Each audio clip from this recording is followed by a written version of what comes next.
Austria that is Vienna में Iran और दुनिया के 6 सबसे बड़े देश दोबारा से मिल रहे हैं ईरान की nuclear deal that is joint comprehensive plan of action को रिवाइव करने के लिए। आपको पता है कि ईरान ने न्यूक्लियर वेपन डेवलप करना शुरू करा था और फिर इजराइल और सऊदी अरेबिया के प्रेशर में आके यूएस ने ईरान के ऊपर सैंक्शंस लगा दिए थे।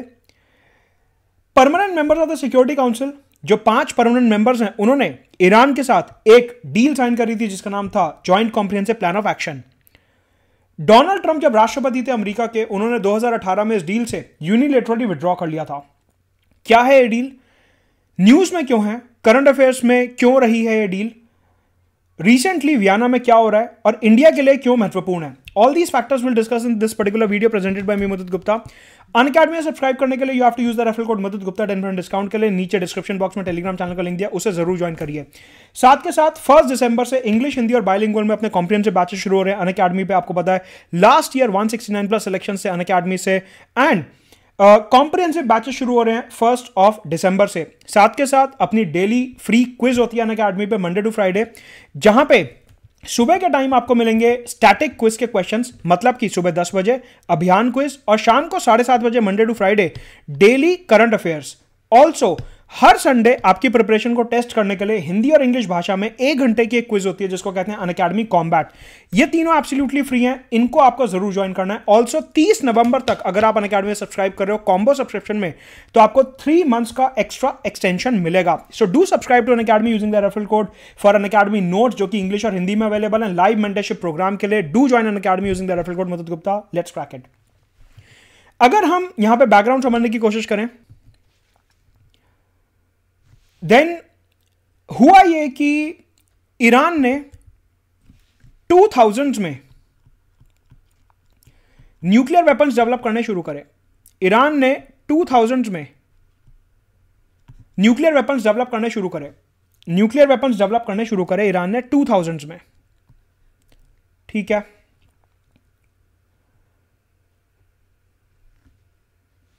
इधर एक देश है इजराइल और इधर एक देश है सऊदी अरेबिया। इजराइल और सऊदी अरेबिया की ईरान से बहुत ज्यादा नहीं बनती और ये दोनों देश यूएस के क्लोज हैं। डिप्लोमेसी में 1979 के बाद से यूएस और ईरान एक दूसरे से काफी दूर हैं because of the Islamic revolution. Scenario क्या बना, यूएस के 2 एलाइज हैं एरिया में, इजराइल और सऊदी अरेबिया, और यूएस जो है वो ईरान के अगेंस्ट है।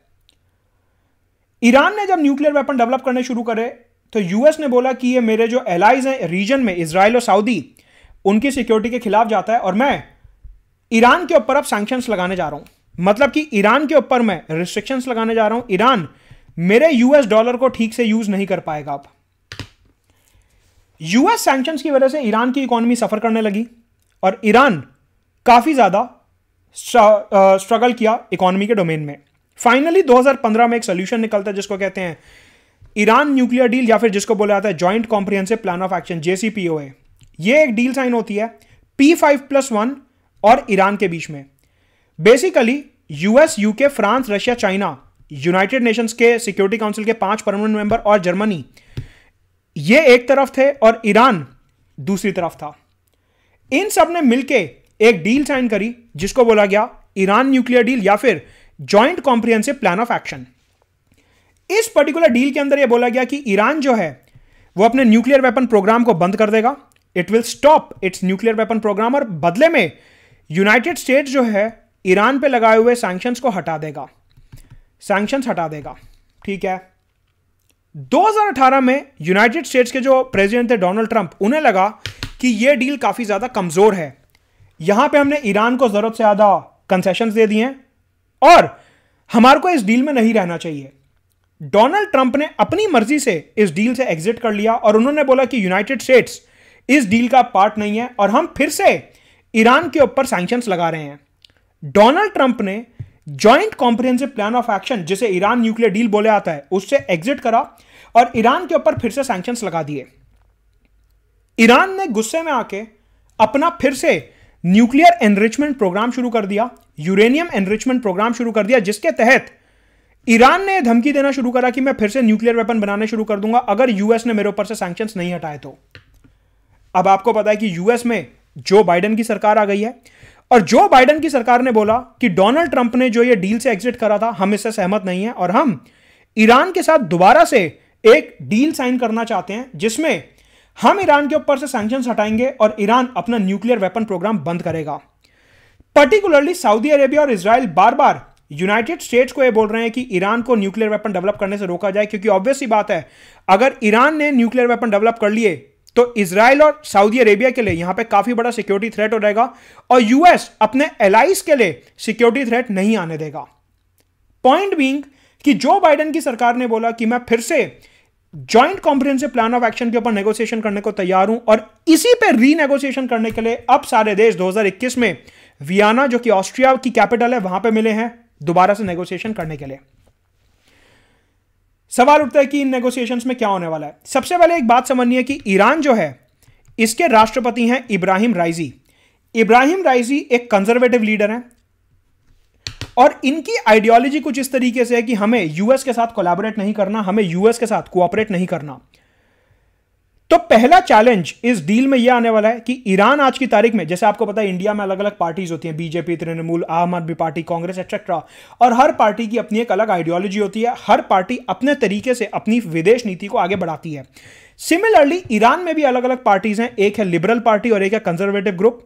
आज की तारीख में ईरान में कंजर्वेटिव पार्टी जो है वो पावर में है, तो उन्होंने बोला कि हमारे को यूएस के साथ कोई बहुत ज्यादा दिलचस्पी नहीं है दोस्ती करने में और इसीलिए हो सकता है कि हम यूएस के साथ ये डील आगे ना बढ़ाएं। मतलब कि ईरान की साइड से सबसे बड़ा चैलेंज है वो आइडियोलॉजिकल चैलेंज है कि यहाँ के जो कंजर्वेटिव्स हैं वो बहुत ज्यादा फेवर में नहीं है यूएस के साथ दोस्ती करने में, लेकिन इनकी इकोनॉमी क्योंकि बहुत ज्यादा सफर कर रही है तो इनके पास ऑप्शंस भी कम है। दूसरी साइड अमेरिका की अगर हम बात करें तो अमेरिका इस टाइम अपने एलाइज के प्रेशर में है, पर्टिकुलरली सऊदी अरेबिया और इजराइल। उन दोनों ने यूएस को यह बोला हुआ है कि आप बहुत स्ट्रांगली नेगोशिएट करो कि ईरान दोबारा अपने न्यूक्लियर वेपन डेवलप ना कर पाए, वरना हमारे लिए इस एरिया में रहना बहुत ज्यादा मुश्किल हो जाएगा। तो यूएस के ऊपर एक ये प्रेशर आ रहा है इजराइल और सऊदी अरेबिया से कि आप ईरान को न्यूक्लियर वेपन डेवलप करने से रोको। यूएस ने एक स्टेटमेंट पास करी और यूएस ने यह बोला कि अगर joint comprehensive plan of action revive नहीं होता, अगर ईरान न्यूक्लियर डील फिर से साइन नहीं होती, तो हम ईरान के ऊपर मिलिट्री एक्शन लेने से हिचकिचाएंगे नहीं। जिसका सीधा सीधा यह मतलब है कि अगर यहां पे क्लेरिक्स की वजह से, कंजर्वेटिव पार्टी की वजह से अगर डील फेल होती है तो यूएस ने बोला कि मैं ईरान के ऊपर मिलिट्री एक्शन लेने को तैयार हूं। मतलब कि उन्होंने ईरान को एक सीधा सीधा धमकी दी कि अगर ईरान ने यहां पे ठीक तरीके से फ्लेक्सिबिलिटी दिखाते हुए डील साइन नहीं करी तो यूएस अपनी मिलिट्री ईरान में भेज सकता है। There is a chance. मतलब कि डील से पहले दोनों साइड्स के बीच में टेंशन काफी ज्यादा है। एक तरफ ईरान जिसकी आइडियोलॉजी कंजर्वेटिव पार्टी की ऐसी है कि वो यूएस से दोस्ती नहीं करना चाहते, और दूसरी तरफ इजराइल और सऊदी अरेबिया के सिक्योरिटी इंटरेस्ट को प्रोटेक्ट करने के लिए यूएस ने बोला कि अगर ईरान ने इस बार फ्लेक्सिबिलिटी के साथ डील साइन नहीं करी तो हम उसके खिलाफ मिलिट्री एक्शन भी ले सकते हैं। और आपको पता है यूएस जो है वो दुनिया की सबसे पावरफुल मिलिट्री पावर है। इसी के साथ यूरोप, मतलब कि जर्मनी, यूके और फ्रांस, चाइना और रशिया भी चाहते हैं कि जो joint comprehensive plan of action है वो जल्दी से जल्दी साइन हो और ईरान के ऊपर से सैंक्शंस हट जाएं। अगर ईरान के ऊपर से सैंक्शंस हटेंगे तो इसमें जो सबसे ज्यादा बेनिफिट होगा वो यूरोप, चाइना और रशिया का होगा, क्योंकि इन देशों को ईरान में इन्वेस्टमेंट करना है। इन्होंने ईरान में सिग्निफिकेंट पैसा इन्वेस्ट किया हुआ है। ये कहते हैं कि अगर ईरान पे से सैंक्शंस हट जाते हैं तो हमारी इन्वेस्टमेंट्स रिटर्न देने लगेगी और ईरान की इकोनॉमी का भी भला होगा। मतलब कि ये पूरा का पूरा जो सिनारियो है डिपेंड करता है कि यूएस और ईरान कितनी फ्लेक्सिबिलिटी दिखाते हैं और पर्टिकुलरली जो ईरान के कंजर्वेटिव लीडर्स हैं वो कितनी फ्लेक्सिबिलिटी के साथ इस डील में एंटर करते हैं। इसके आगे क्या अपडेट रहता है, फाइनल क्या होता है, उसके ऊपर अलग से वीडियो आ जाएगा, लेकिन आज का सिनारियो कुछ इस तरीके से है। अनअकैडमी में सब्सक्राइब करने के लिए यूजर रेफरल कोड मदद गुप्ता 10% डिस्काउंट के लिए नीचे टेलीग्राम चैनल का लिंक दिया, उसे जरूर ज्वाइन करिए। Let's crack it.